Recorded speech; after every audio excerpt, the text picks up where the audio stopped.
வணக்கம் தலைமையிலே. ஆபரேஷன் சிந்தூரில் ஒரு மறக்க முடியாத பெயர் என்றால் S-400 ட்ரையம்ப். இதில் ட்ரையம்ப் என்றால் வெற்றி என்ற அர்த்தம். நிச்சயமாக நாம் பெற்ற மாபெரும் வெற்றிக்கு இது முக்கிய காரணமாக பங்கெடுத்திருக்கு. இந்த S-400 செய்தது ரஷ்யா. அங்கே அல்மாஸ் ஆன்டேவ் கார்பரேஷன் ஒரு நிறுவனம், அந்த நிறுவனம் தான் செஞ்சாங்க. இந்த S-400 மட்டும் 20 வருஷ சர்வீஸ் இருக்கு, ரெக்கார்ட் இருக்கு. அது போக வான் பாதுகாப்பு சாதனங்கள்ல இந்த அல்மாஸ் ஆன்டேவ் ரொம்ப புகழ் பெற்றவங்க. இந்த S-400 தேர்வு செய்தது முன்னாள் பாதுகாப்பு அமைச்சர் காலம் சென்ற மனோஜ் பாரிக்கர் அவர்கள் தான். ஒரு மிகச்சிறந்த வான் பாதுகாப்பு சாதனம் வேணும்னு சொல்லி இருப்பதையெல்லாம் அலசி ஆராய்ந்து அமெரிக்காவின் கடும் எதிர்ப்பையும் பொருட்படுத்தாமல் இதை தேர்வு செய்து உறுதிப்படுத்தியது மனோஜ் பாரிக்கர் அவர்கள் தான். அதுக்கப்புறம் அவர் மரணம் அடைஞ்சார். நிர்மலா சீதாராமன் பாதுகாப்பு அமைச்சராக இருக்கும்போது இதுக்கு கையெழுத்தானது. இது ஏன் மனோஜ் பாரிக்கர் தேர்வு செய்தார் என்றால், அநேகருக்கு புரிகிறதில்லை. இது பார்த்தா பிரம்மாண்டமான தோற்றமாக இருக்கனால இது எதுவும் மிகப்பெரியது அப்படின்னு நினச்சிக்கிறாங்க. மிகப்பெரியது, ஆனால் விதவிதமானது. ஆல் இன் ஒன் அப்படிம்பாங்க இந்த S-400. ஒவ்வொரு வான் பாதுகாப்பு சாதனமும் ஒவ்வொரு வகைக்கு பயன்படும். ஆனால் இந்த S-400 அனைத்து விதமான தேவைக்கும் இது பயன்படும். அதாவது மிக போர் விமானங்கள் எவ்வளோ வேகமாக வந்தாலும் தகர்க்கலாம். பலாஸ்டிக் மிசைல், மிகப்பெரிய கண்டம் விட்டு கண்டம் வரக்கூடிய ஏவுகணைகளையும் பலாஸ்டிக் மிசைலையும் தடுக்கலாம். க்ரூஸ் மிசைலையும் தகர்க்கலாம். ட்ரோனையும் தகர்க்கலாம். அதாவது பெரியதுலேருந்து சிறியது வரைக்கும். என்ன பலாஸ்டிக் மிசைல், க்ரூஸ் மிசைல் அப்படின்னா, பலாஸ்டிக் மிசைல் மிக பெரியது, மிக தூரம் செல்லக்கூடியது, மிக வேகம் செல்லக்கூடியது, அதிகமான எடையுள்ள வெடிபொருளை கொண்டு வரக்கூடியது. இதை ஒப்பிட்டு பேசும்போது க்ரூஸ் மிசைல்ங்கிறது சின்னதாக இருக்கும். உதாரணம் பார்த்தீங்கன்னா, இந்தியாவுடைய அக்னி ஏவுகணை பலாஸ்டிக் மிசைல், இந்தியாவுடைய பிரம்மோஸ் ஏவுகணை க்ரூஸ் மிசைல். இந்த S-400 மிசைல் டியூப் அப்படிம்பாங்க. நீங்கள் அந்த வாகனத்தில் பார்த்தீங்கன்னா நீளமாக உருளை வடிவமான 4 உருளைகள் இருக்கும், ராட்சச உருளை மாதிரி இருக்கும். அதான் மிசைல் டியூப் அப்படிம்பாங்க. அது ஒவ்வொன்றுக்குள்ளேயும் விதவிதமான ஏவுகணை வச்சுருப்பாங்க. அவங்க பெரியதுலேருந்து சிறியது வரைக்கும் எதை தாக்கணுமோ அதை முடிவு பண்ணுவாங்க. அந்த கமாண்ட் கண்ட்ரோல் முடிவு ஒன்று. இது ஆல் இன் ஒன் அப்படிம்பாங்க. நம்ம இது உருவத்தை பார்த்து நினச்சிப்போம், இது மிக பெருசாக போகும் அப்படின்னு. எல்லாமே இதுக்குள்ள இருக்கும். இதோட ஒரு S-400, அதாவது ஒரு தொகுப்பு, ஒரு பேட்டரி அப்படிம்பாங்க. ஒரு பேட்டரியோட விலை ஏற்றுமதி செய்யும் போது 1.25 பில்லியன் அமெரிக்கன் டாலர் வரும். அதாவது இந்திய ரூபாயில் சொல்ல போனால் 11,000 கோடி ரூபாய் வரும். இந்த ஒரு தொகுப்போடு சேர்ந்து ரிசர்வ் மிசைல் அப்படிம்பாங்க. இதில் ஒரு தொகுப்பில் மாட்டியிருக்க ஏவுகணைகள் மட்டும் பத்தாது, ரிசர்வாகவும் ஏவுகணைகளை கொடுப்பாங்க. அந்த ஏவுகணைகளை சேர்த்து தான் இதோட விலை. நம்ம 5 வேணும்னு சொல்லி ஒப்பந்தம் பண்ணோம். அமெரிக்கா நமக்கு தடையெல்லாம் கொண்டு வந்தாங்க. ஒவ்வொன்றா கொடுக்கணும்னு சொல்லி ஒப்பந்தம் 3 அவர்கள் கொடுத்து முடிச்சிட்டாங்க ரஷ்யாவிலேருந்து. இதில் ஒன்று முதல் வந்ததை இந்த எல்லை பகுதி, லைன் ஆஃப் கண்ட்ரோல் அப்படிம்பாங்க, ஜம்மு காஷ்மீர் பஞ்சாப், அதாவது பாகிஸ்தானுக்கு எதிர்ப்பாக மாட்டியிருக்கிறாங்க, அங்கே அமைத்து வச்சிருக்கிறாங்க ஒன்று. இன்னொன்று லைன் ஆஃப் கண்ட்ரோல் சிக்கிம், அங்கே மாட்டி வச்சிருக்காங்க. ஏன்னா சீனாவுக்கு எதிர்ப்பாக செக் வைக்கிற மாதிரி அங்கே வச்சிருக்காங்க. இன்னொன்று பஞ்சாப் மற்றும் குஜராத் பகுதிகளில் அதை பாதுகாக்க வச்சிருக்காங்க. 3 இருக்கு. இன்னும் 2 நமக்கு வரணும். இது வந்திருக்க வேண்டியது தான். பணம் கொடுப்பது தாமதம். ஏன்னா ரஷ்யாவில் போர் புரிஞ்சதுனால இந்த பணம் கொடுக்கும் வசதிகள்லாம் முடக்கி வச்சாங்க அமெரிக்காவும் ஐரோப்பிய நாடுகளும். அதில் கொஞ்சம் காலதாமதம் ஆச்சு. அவங்க சண்டையும் ஒரு காரணம். இப்போ இந்த 2025 இந்த வருஷம் ஒன்று வரும், அதுக்கடுத்த வருஷம் ஒன்று வரும், இன்னொன்று வரும். அதோட இந்த ஒப்பந்தம் முடியுது. நிச்சயமாக தமிழக எல்லை பகுதியில் இந்த S-400 அவசியம் கிடையாது. இங்கே நமக்கு அவ்வளோ பெரிய அச்சுறுத்தலாம். தமிழகத்துக்கு எல்லைன்னு பார்த்தீங்கன்னா ஸ்ரீலங்கா, இலங்கை தான் வரும். அது ஒரு சுண்டக்கா மாதிரி. அதனால் இதற்கெல்லாம் S-400 மாட்ட மாட்டாங்க. இன்னும் வரும் 2 S-400 தேவைப்படும் பகுதியில் அந்த சீனா பாகிஸ்தானில் மாட்டுவாங்க. இது இந்த S-400 வந்து பாகிஸ்தான் கேட்டதுக்கு ரஷ்யாவை பாராட்டினா தர முடியாதுன்னு பாகிஸ்தானுக்கு சொல்லிட்டாங்க. சவுதி அரேபியா கூட அவங்க கொடுக்கல. சவுதி அரேபியா கொடுத்து கேட்டப்ப கூட S-400 தர மாட்டோம், S-300 தரோம்னு சொல்லி ரஷ்யாவில் சொன்னாங்க. ஏன்னா இது ஒரு மிக சிறப்பு மிக்க வான் பாதுகாப்பு சாதனம். இதுக்கு ஒப்பிட எதுவுமே இல்லை. சவுதி அரேபியாவும் அமெரிக்காவும் ரொம்ப நண்பர்கள். ஒருவேளை அங்கே போனால் அந்த ரகசியங்கள் அங்கே போகும்னு சொல்லி பயந்துக்கிட்டாங்க ரஷ்யக்காரர்கள். ஆனால் அதை மீறி ஒரு துரோகம் இந்த S-400க்கு நடந்தது. சவுதி அரேபியா வந்து அதுக்கப்புறம் S-400 தரல அப்படின்னு தாட் அப்படின்னு சொல்லுவாங்க. அது வந்து அமெரிக்கா வந்து அதை வாங்கி அவங்க மாட்டிக்கிட்டாங்க. இது ரஷ்யாவில் மிக அதிகமாக S-400 இன்னைக்கு இருக்கு. அதுக்கடுத்து பெலாரஸில் இருக்கு. பெலாரஸும் ரஷ்யாவும் ஒன்று தான், வேற அது ரெண்டாலும் சொல்ல முடியாது. அதனால பெலாரஸுக்கு கொடுத்துருக்காங்க, அது பாதுகாப்பு அங்கே இருக்கும். அதுக்கப்புறம் சீனா கொடுத்துருக்காங்க, சீனாலேருந்து அமெரிக்காவுக்கு போகாது. இந்தியாவுக்கும் கொடுத்துருக்காங்க, இந்தியாவிலேருந்து அமெரிக்கா போகாது. இந்த 4 நாடுகள் இருக்கு. அதுபோக அல்ஜீரியா, துருக்கி கொடுத்தாங்க. மொத்தம் இந்த 6 நாடுகளில் S-400 செயல்படுது. இந்த S-400க்கு எங்கே துரோகம் இழைக்கப்பட்டதுன்னா, இந்த துருக்கியில் கொடுத்த S-400 அதன் மொத்த ரகசியம் செயல்பாடு விதம் எல்லாமே அங்கிருந்து தான் அமெரிக்கா போச்சு அப்படின்னு சொல்லுவாங்க. அதாவது உறுதிப்படுத்த தகவல், ஆனால் அந்த ரகசியம் துருக்கி வந்து ரஷ்யாவுக்கு துரோகம் பண்ணி கொடுத்தான்னு சொல்லுவாங்க. இந்த துருக்கி தொடர்ச்சியாக துரோகமாக எதிரியாக செயல்பட்டிருக்கு. நிச்சயமா ஒரு தடவை ஒரு காட்டினா தான் துருக்கி சரிப்பட்டு வருவாங்க தோணுது. அது யாருமே ரொம்ப நாளாக தாக்காதனால குறும்புகள் அதிகமாக போகுது. பாகிஸ்தானுக்கு எனக்கு அவன் தான் கூட நின்னான். இந்த S-400 வந்து இந்தியாவில் வந்து சுதர்சன் சக்ரான்னு பேர் வரும். எல்லா வித ஏவுகணை ஆயுத அமைப்புகள்லாம் டெய்லரிங் ஃபிட் அப்படிம்பாங்க. எந்த நாட்டுக்கு எப்படி வேணுமோ அப்படி செஞ்சு கொடுத்துருவாங்க. ஒவ்வொரு நாட்டோட பூகோள அமைப்பு வேற மாதிரி இருக்கும், எதிரி வேற மாதிரி இருப்பான். அதனால அது கேட்டார் போல செஞ்சு கொடுப்பாங்க. இங்க வந்து இதுக்கு சுதர்சன் சக்ரா அப்படிங்கிற பெயர். இது இந்து மத வேதங்கள்லேருந்து இது எடுக்கப்பட்டது. இதில் ஒரு ஃபயரிங் யூனிட், அதாவது ஒரு சுதர்சன் சக்ரா ஒரு ஃபயரிங் யூனிட் அப்படிங்கிறது வந்து 16 பிரம்மாண்டமான வாகனங்கள் இருக்கும். 16 பெரிய பெரிய வாகனங்கள் இருக்கிறது தான் ஒரு ஃபயரிங் யூனிட். அதில் ஒரு மிகப்பெரிய கமாண்ட் அண்ட் கண்ட்ரோல் சென்டர் ஒரு வாகனத்தில் இருக்கும். கட்டளையிடும் பரிசீலிக்கும் தலைமையகம் ஒன்று இருக்கும். பேட்டரி பவர் பேக்கேஜிங் இன்னொரு வாகனத்தில் இருக்கும். மிகப்பெரிய பேட்டரி பவர். இது வந்து மொபைல் அப்படிம்பாங்க. இந்த வான் பாதுகாப்பு சாதனம் இந்த 16 வாகனத்தை அங்கங்கேயும் மாற்றிக்கிட்டே இருக்கலாம். அதனால் போகிற இடத்துலலாம் கரண்ட் தட்டுப்பாடோ மின்வெட்டா இருந்தாலும் இருக்கும். அதனால் எப்பொழுதும் இந்த பேட்டரி பவரோடு இருந்துகிட்டே இருக்கும். இந்த பேட்டரி பவர் ஒரு வாகனத்தில் இருக்கும். விதவிதமான ரேடார்கள் வாகனங்கள், இது ஒரு சில வாகனங்களில் விதவிதமான ரேடார்கள் இருக்கும். ஏன் அந்த அளவுக்கு ரேடார் வச்சுருக்காங்க அப்படின்னா, இது தரையை தொட்டு வர, தரையில் ஊர்ந்து வர எதிரி இலக்கை கூட கண்டுபிடிச்சு அழிக்கக்கூடியது. உயரத்தில் 30 கிலோமீட்டர் உயரத்தில் வர்றதும் அழிக்கக்கூடியது. விதவிதமான ரேடார்கள் இதில் இருக்கும். இதில் 6 வாகனத்தில் இந்த ஏவுகணைகளை ஏவும் தளங்கள் லான்சர் அப்படிம்பாங்க. அது 6 வாகனங்களை செயல்படும். ஒவ்வொரு வாகனத்திலும் லான்சரில் பார்த்தீங்கன்னா 4 டியூப் இருக்கும். மிகப்பெரிய உருளை வடிவமான 4 டியூப் இருக்கும். அப்போ 6 வாகனத்தை சேர்த்தும் போது 24 டியூப் இருக்கும். இந்த 24 டியூபுக்குள்ளேயுமே ஏவுகணைகள் விதவிதமானது பெரியதும் சிறியதுமாக மாட்டி வச்சிருப்பாங்க.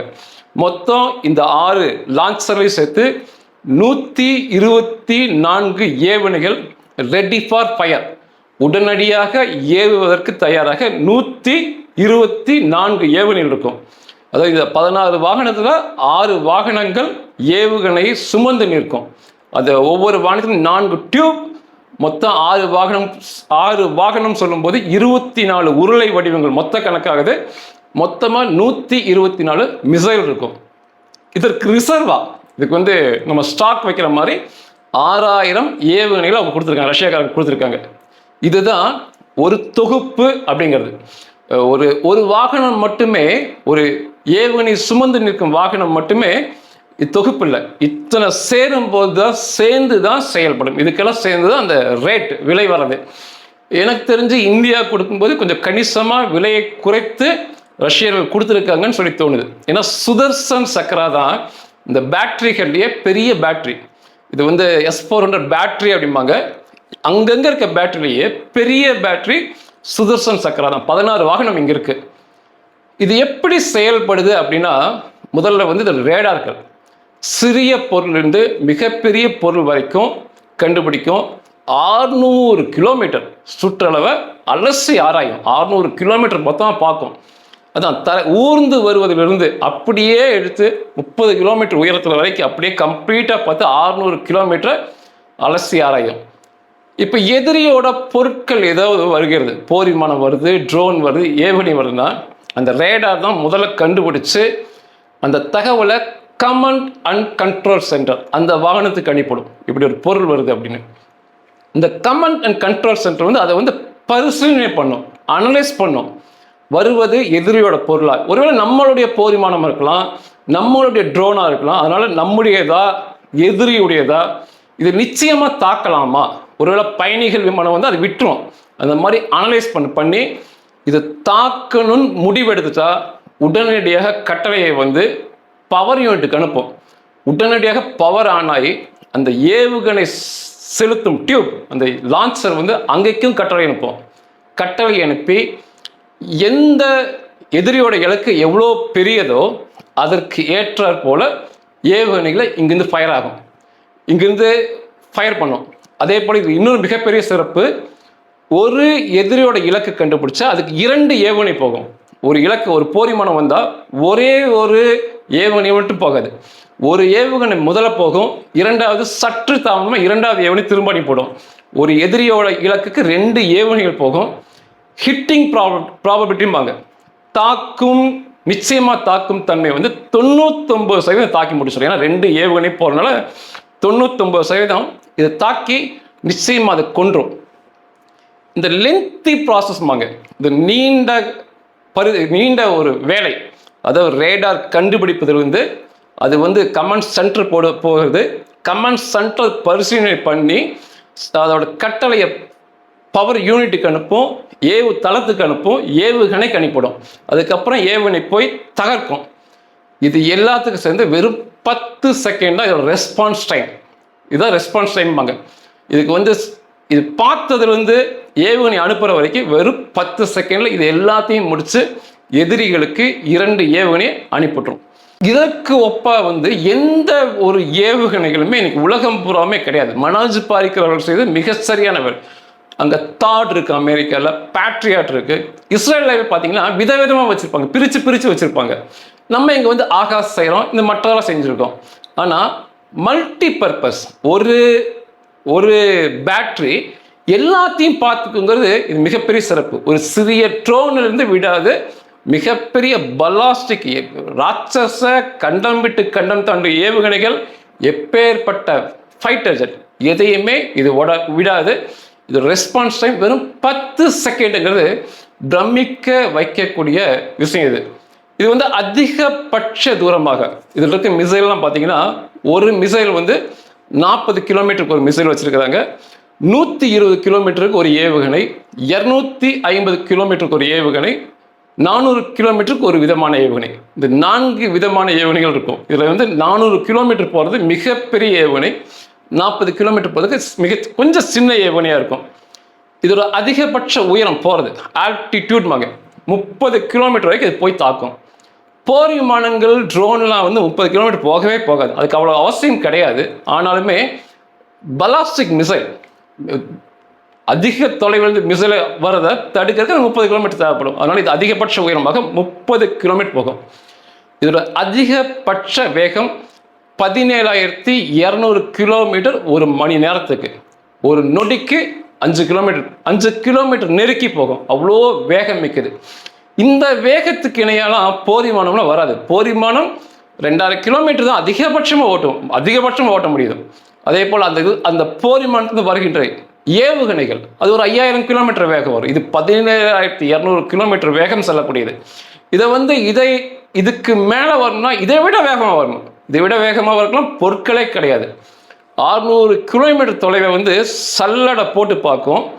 இதோட ரேடார் விதவிதமாக இருக்கனால 800 பொருட்களை 800 இலக்குகளை ஒரே நேரத்தில் பார்த்து ஜல்லடை பண்ணி 36 இலக்குகளை ஒரே நேரத்தில் தாக்கக்கூடியது. 36 இலக்குக்கு இதனால் ஒரே நேரத்தில் ஏவுகணை அனுப்ப முடியும். ஒரு இலக்குக்கு 2 ஏவுகணை கணக்கு போட்டோம்னா 36 இலக்குக்கு 72 ஏவுகணையை ஃபயர் பண்ணக்கூடிய சக்தி மிக்கது. எல்லா எதிரி இலக்குகளையும் இந்த அளவுக்கு துல்லியமாக வேகமாக தகர்க்கக்கூடிய வேற ஏதாவது வான் பாதுகாப்பு சாதனம் இருக்குன்னா இல்லவே இல்லைன்னு மனசார ஒத்துக்கணும். நம்ம தயாரிக்கிறோம், ஒரு ஏவுகணை ஒருவித குறிக்கோளுக்காக இருக்கும், இன்னொரு ஏவுகணை இன்னொரு குறிக்கோளுக்காக இருக்கும். இதுதான் இப்படி எல்லாத்தையும் ஒரு நேரத்தில் கவனிக்கக்கூடிய ஏவுகணை மிகப்பெரிய வெற்றியை பெற்றுக் கொடுத்ததுல பெரிய மகிழ்ச்சி. இன்னொரு பெருமையான செய்தி உங்களுக்கு ஒன்று இருக்கு. இதற்கடுத்து S-400 மிக நவீனம், இதற்கடுத்து S-500 சொல்லி ரஷ்யா தயாரிச்சிருக்காங்க. ரஷ்யாவில் மட்டும் இது படைப்பிரிவில் சேர்க்கப்பட்டிருக்கு. S-500 இது அது 600 கிலோமீட்டர் தொலைவை சல்லடை போடும். இது 1000 கிலோமீட்டர் சதுர இது பரப்பளவை சல்லடை போட்டு தேடும். இந்த S-500 அதில் அதிகபட்ச வேகமாக அதிகபட்ச தூரம் 400 கிலோமீட்டருக்கு ஏவுகணை போயிட்டு இருந்தது. இதில் 600 கிலோமீட்டர் தூரம் வரைக்கும் இதில் ஏவுகணை செல்லும் S-500. அது ஒரு நொடிக்கு அதிகபட்ச வேகமாக 4.8 கிலோமீட்டர், அதாவது 5 கிலோமீட்டர் கொஞ்சம் கம்மியாக போகும் S-400. S-500 ஒரு நொடிக்கு 7 கிலோமீட்டர் எட்டி பிடிக்கக்கூடியது. அதில் அதிகபட்ச உயரமாக 30 கிலோமீட்டர் தொலைவுக்கு போய் 30 கிலோமீட்டர் உயரத்துக்கு போய் தாக்கிட்டு இருந்தது S-400. இந்த S-500 200 கிலோமீட்டர் உயரத்துக்கு போய் தாக்கக்கூடியது. இது எதற்கு இதில் கூடுதலாக இன்னும் 2 பொருளை தாக்குதல் நடத்தலாம். S-500 சேட்டிலைட்டை தகர்க்கலாம், எதிரியோட சேட்டிலைட்டை தேவைப்பட்டால் தகர்க்கலாம். S-500 ஹைப்பர்சோனிக் மிசைல், ஏன்னா இது இவ்வளோ வேகமாக இருக்கனால ஹைப்பர்சோனிக் மிசைலையும் இதன் மூலமாக தடுக்க முடியும்.